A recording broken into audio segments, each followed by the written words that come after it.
Qu'est-ce qu'il faut comprendre au mal de dos? C'est le sujet au cœur de santé, du rendez-vous santé sur Actu Matin ce matin. Zaket Latondi, bonjour. Bonjour Tanguy. En face de vous, docteur Massi. Docteur Massi, bonjour. Bonjour. Vous êtes rhumatologue.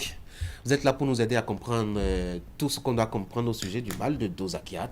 Exactement. Et docteur Massi va nous aider dans cet exercice. Tout à fait, oui. Avouons que le mal de dos, c'est un problème qui est très récurrent aujourd'hui. Aussi bien les hommes que les femmes en souffrent. Et ce matin, on essaiera de comprendre un peu ce qu'on peut faire en termes de prévention, mais également de prise en charge. C'est bien ça, docteur? Bien sûr. Alors, quand on parle de mal de dos de façon peut-être un peu plus scientifique, je vais dire, on va parler de lombalgie. Mais on parle de lombalgies qui sont des lombalgies communes et des lombalgies symptomatiques. Mais ce matin, on s'intéresse spécifiquement aux lombalgies communes qu'on entend par mal de dos. Quelle différence on fait entre ces différentes sortes de lombalgies? Merci, Madame Zakiat Latondi. La lombalgie symptomatique, c'est celle d'origine souvent inflammatoire, infectieuse ou tumorale. Alors que la lombalgie commune est d'origine mécanique, le plus souvent liée à une dégénérescence. Et c'est celle-là qui est commune, c'est celle-là qu'on appelle communément mal de dos. Et c'est le motif, c'est un des motifs les plus fréquents en consultation rhumatologique. Et ça touche tout le monde, les enfants, les jeunes, les adultes. Même les enfants? Oui, les enfants, ça arrive. Surtout quand ils sont en surpoids et surtout quand ils vont à l'école avec des gros sacs, des sacs qui sont très lourds, ça arrive. On traite les enfants pour des lombalgies. Ça permet d'aborder un peu les causes qui sont à l'origine de la survenue des lombalgies. Qu'est-ce qui nous expose à ce mal du siècle, si on veut? Alors, deux facteurs essentiellement qui nous exposent.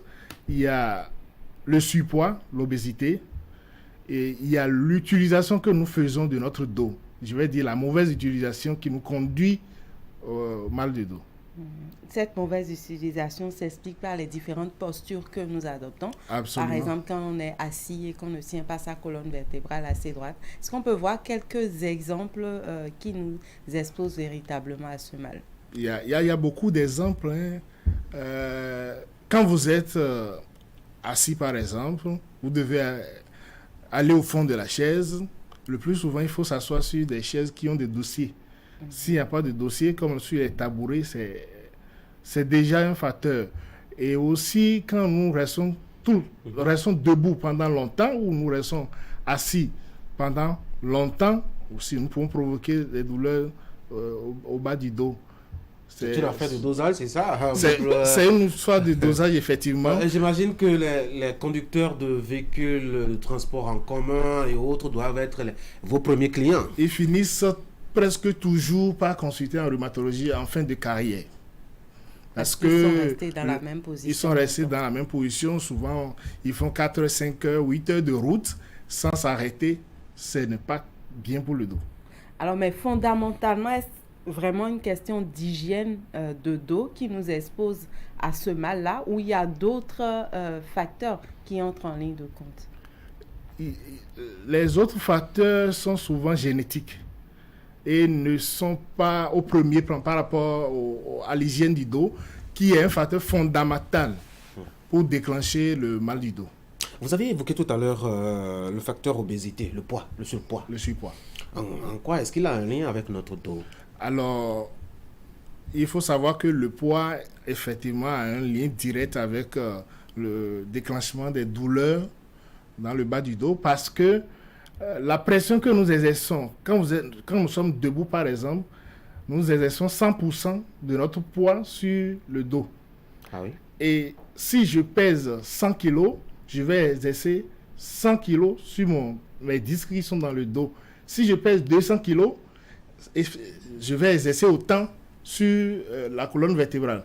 Et donc, si je pèse moins, il y aura moins de pression sur les disques dans le dos et moins de douleur, moins de dégénérescence.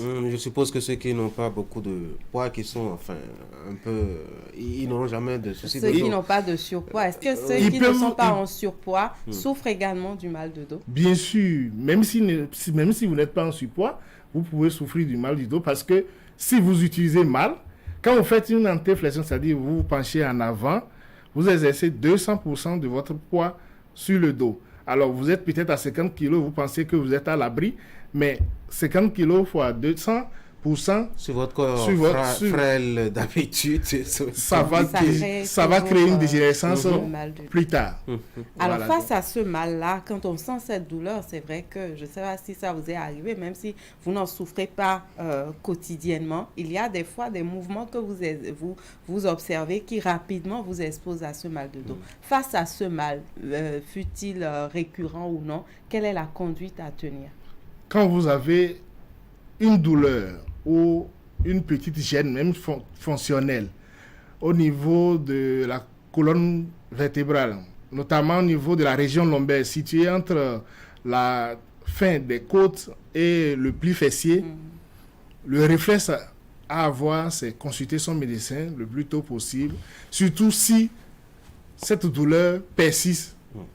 Si ça persiste, il faut y aller, il faut aller vite consulter, parce que quand c'est vu tôt, en un rien de temps, on peut arriver à stabiliser les choses. Mais quand c'est vu plus tard, avec des complications, c'est beaucoup plus difficile à soigner. Mais la prise en charge se passe comment? Est-ce qu'il faut faire une opération ou juste avec des médicaments, des mouvements? Qu'est-ce que vous faites pour la prise en charge? Parfois, avec une bonne hygiène du dos, on se retrouve sans même prendre des médicaments. Sinon, la plupart du temps, avec un traitement médicamenteux, un traitement rééducationnel, on arrive à s'en sortir. Mais quand nous sommes dans des cas de complications où vous avez déjà des lourdeurs, vous avez des déficits au niveau du membre, on peut aller jusqu'à la chirurgie, à la neurochirurgie pour pouvoir régler votre problème. Et ça permet à la personne de se retrouver normalement après? Oui, il se retrouve, mais il peut avoir un fond douloureux parce que quand vous passez à la chirurgie, il y aura le phénomène de cicatrisation, il y aura la fibrose. Vous n'aurez pas zéro douleur, mais vous aurez quand même une douleur la machine, acceptable. La machine a été touchée, c'est clair qu'elle ne Ça va laisse pas des répondre séquelles, exactement pour la suite. comme... Là, on va finir avec quelques conseils. Comment on peut faire pour prévenir ça? Parce que, comme on dit, c'est toujours mieux de prévenir que de guérir.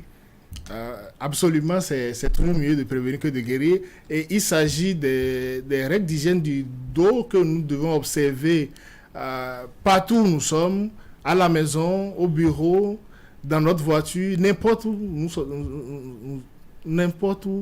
nous retrouvons. Nous devons quand même essayer de respecter l'hygiène du dos. Alors, par rapport à les postures prolongées, c'est une histoire d'alterner les postures. Si vous restez debout pendant plus d'une heure ou de 2 heures de temps, il faut vous asseoir pendant 5 minutes. Ou bien si vous êtes assis pendant 1 heure ou 2 heures, vous vous levez pour déambuler un peu, histoire de ne pas rester dans la même position pendant longtemps. Et quand vous êtes debout, vous voulez prendre un objet qui est au sol, il faut utiliser les genoux pour descendre au lieu d'utiliser le dos, plier le dos en deux. En fait, la règle générale, c'est de ne jamais plier le dos en deux. C'est-à-dire ne pas avoir le dos rond. Manière que nous avons à nous à rester en abaisser directement sans faire j'imagine étape un peu, par étape. nos postures pour faire la lessive, par exemple, à la traditionnelle, etc. Ou parfois le sol est complètement bas. On est bien courbé. Il est conseillé de s'asseoir. Pour faire la lessive. S'asseoir pour faire la lessive. Ah, vous faites ça à côté de ma mère, vous êtes vraiment un paresseux. Oui, ça c'est vrai. Et là, il vous faut une bonne dose de chicotte pour vous mettre d'aplomb. Alors que ce n'est pas une histoire de paresse.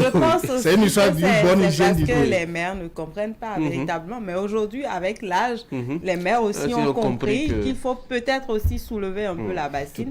Ramener la bassine à une hauteur quand même assez raisonnable pour pouvoir y aller. Docteur, une dernière question. Est-ce que le sport peut nous aider?